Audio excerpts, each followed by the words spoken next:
Les fauteuils roulants devraient rester à la maison, pas déranger les autres. La voix de l'homme trancha l'air du dîner comme un couteau. Puis, soudainement, l'un d'eux poussa le fauteuil de la femme, la projetant au sol, ses affaires éparpillées partout. Mais 30 minutes plus tard, un UMV militaire freina brutalement devant l'établissement. 3 marines en descendirent et pénétrèrent dans le dîner. Personne ne dit un mot, mais leur regard perçant réduisit l'endroit au silence. Avez-vous déjà vu l'humiliation se transformer en honneur? Commentez si vous croyez que l'honneur finit toujours par retrouver son chemin. Linda Rowe était assise tranquillement dans son coin habituel du dîner de l'accueil, au Montana. Ses mains, marquées par les cicatrices, reposaient calmement sur ses genoux. À 45 ans, l'ancienne sergente-chef des marines portait des blessures de guerre, visibles et invisibles.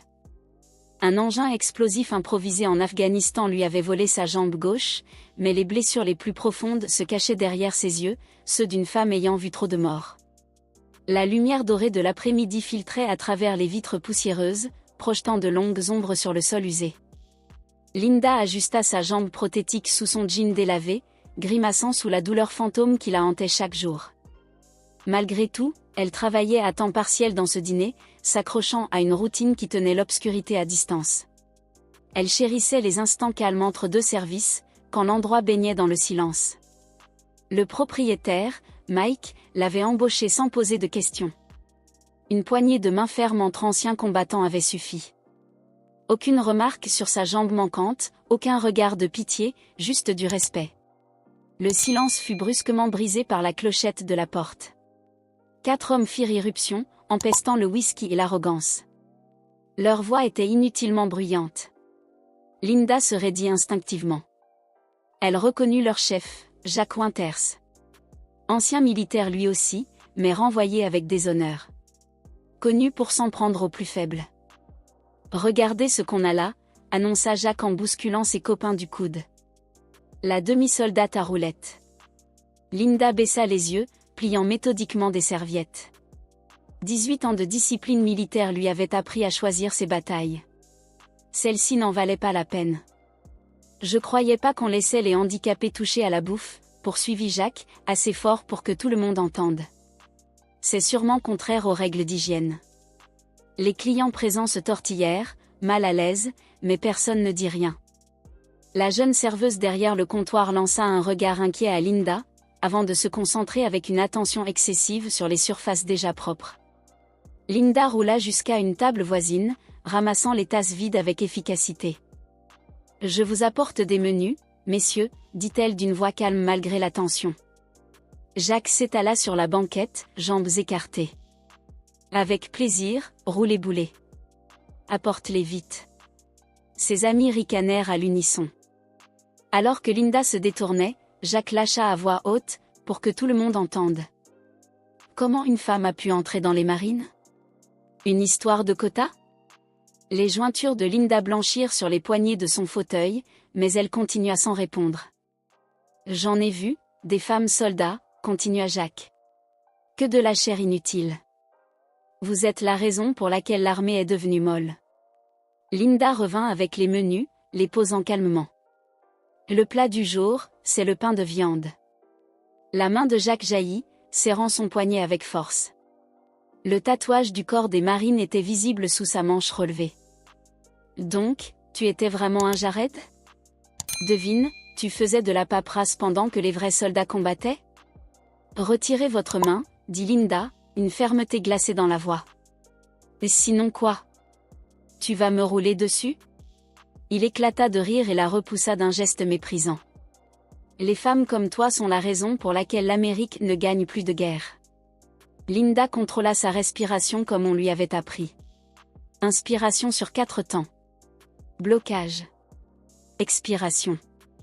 Je vous laisse quelques minutes avec les menus. Elle pivota, mais Jacques étendit brusquement sa jambe pour bloquer une roue. Je t'ai congédié, Marine. On reste au garde à vous quand je parle. Linda contourna l'obstacle avec adresse. Votre serveuse viendra vous voir. Les soldats en fauteuil devraient rester chez eux. Cria Jacques. Si tu peux pas tenir debout, c'est pas notre problème. Ses copains éclatèrent de rire. L'un d'eux, un homme massif à la barbe incomplète, se leva, titubant, et attrapa les poignées du fauteuil de Linda sans permission. Il le poussa brutalement. Le fauteuil heurta une table et bascula. Linda s'écrasa au sol. Du café brûlant éclaboussa ses vêtements. Sa jambe prothétique se tordit douloureusement. Un silence choqué s'abattit. Personne ne bougea. Seuls les rires des hommes résonnaient, entrecoupés du souffle douloureux de Linda. Elle resta au sol, sentant le froid sous ses paumes, la brûlure du café sur sa peau, et surtout, l'humiliation publique. Autour d'elle, son portefeuille en cuir, un mouchoir soigneusement plié et une vieille photo s'étaient dispersés. Sur l'image usée, on voyait Linda en uniforme de cérémonie, entourée de son unité, avant l'attaque qui changea sa vie. Avec une précision mécanique, Linda se redressa. Son corps hurlait, mais elle refusa de laisser la douleur ou la honte la vaincre. Elle replaça sa prothèse, repoussa le fauteuil, avec l'aide de la jeune serveuse en larmes, se redressa lentement. Et c'est à ce moment-là que la clochette de la porte tinta à nouveau. Un UMV militaire venait de s'arrêter dehors.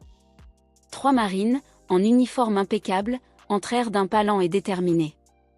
Leurs yeux balayèrent la salle, et l'atmosphère changea aussitôt. Le rire s'éteignit. Les regards se détournèrent. Le plus haut gradé des 3, un major à la barbe grisonnante, s'approcha de Linda. Il se mit au garde-à-vous et salua. « Le sergent-chef Rowe, nous avons entendu parler de ce qui s'est passé ici. » Il se tourna lentement vers Jacques et ses acolytes.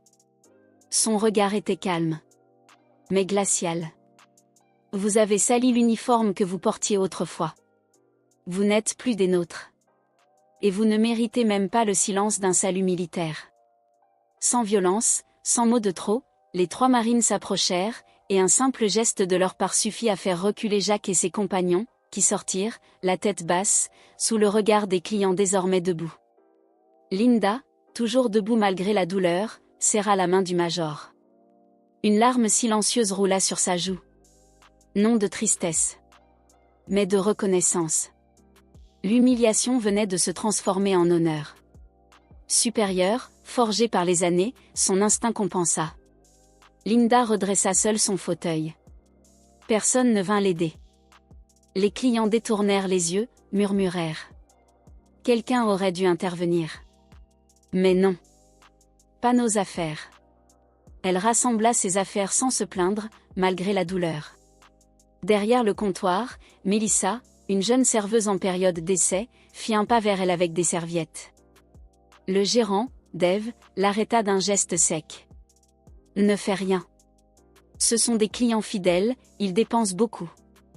On n'a pas besoin de problème. » « Mais, elle travaille ici, souffla Mélissa.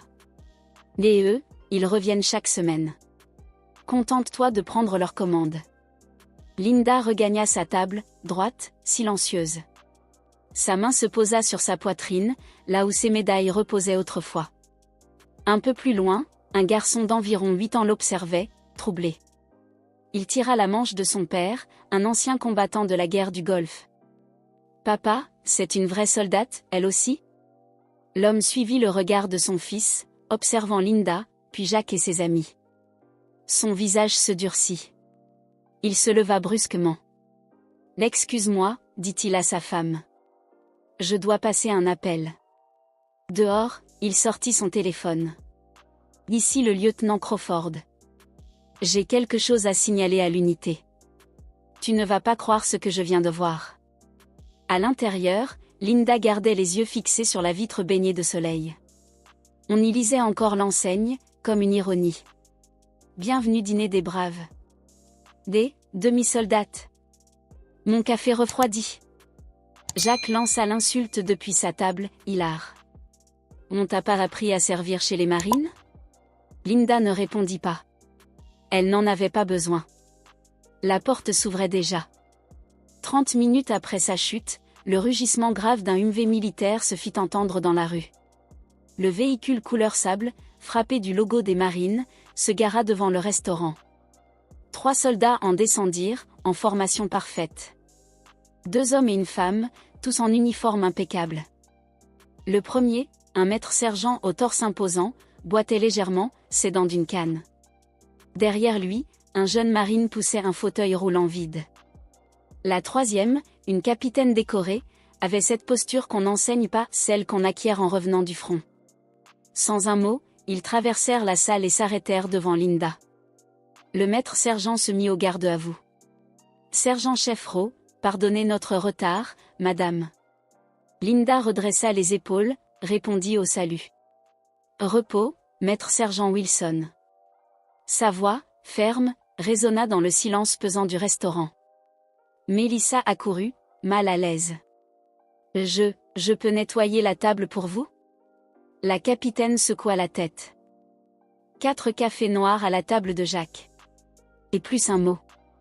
Tous baissèrent les yeux. Plus personne ne ricana. Le maître-sergent parla haut et clair. Le lieutenant Crawford nous a appelés. Il a dit qu'un de nos meilleurs éléments avait été humilié ici, sur sol américain. La capitaine balaya la pièce du regard, s'arrêtant brièvement sur Jacques.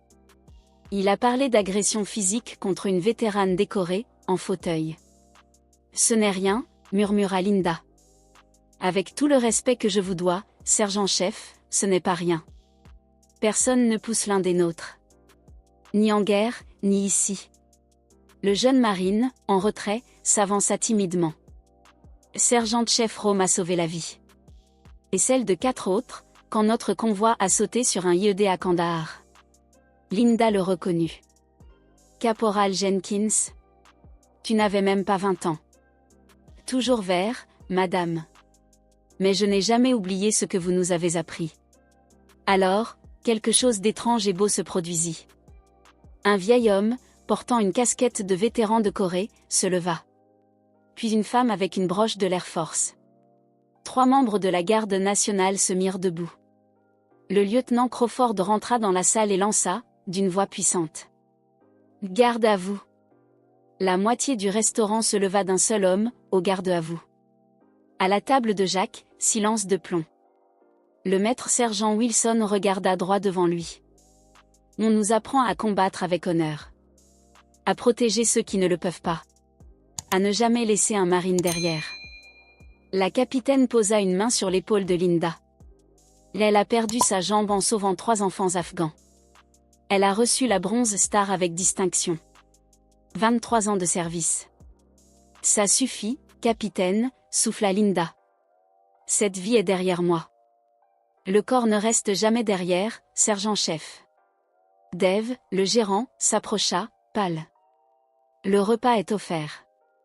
Les marines ne paient pas ici. Monsieur, répondit le maître-sergent.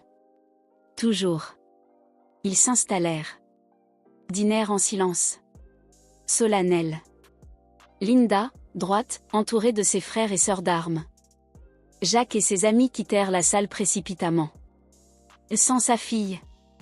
Lança Jenkins d'une voix ferme, alors qu'il passait la porte. Quelques jours plus tard, l'enseigne du restaurant fut modifiée.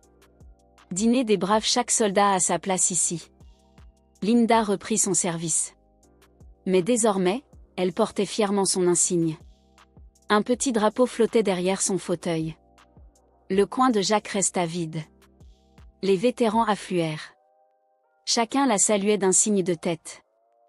Le lieutenant Crawford et son fils Tommy vinrent chaque samedi. « C'est moi, sur ce dessin ?» demanda un jour Linda. « Oui », répondit Tommy. « Papa dit que tu es une héroïne. Et les héros doivent sourire. » Alors Linda sourit, vraiment. Jenkins revint chaque jeudi soir. Il ne parlait jamais de ce jour-là. Il n'en avait pas besoin. Le restaurant changea.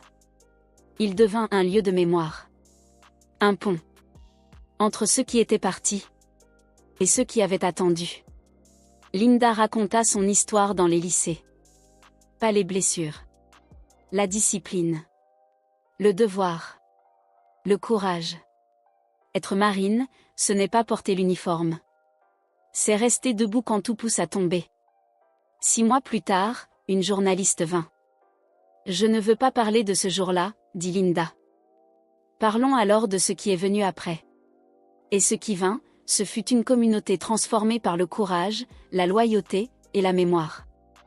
Jack Winters ne revint jamais. On dit qu'il perdit son emploi. Conduite déplacée. Linda n'en parla jamais. Elle avait mieux à faire. Conseiller une jeune recrue. Soutenir un vétéran du Vietnam. Préparer le café du lieutenant Crawford.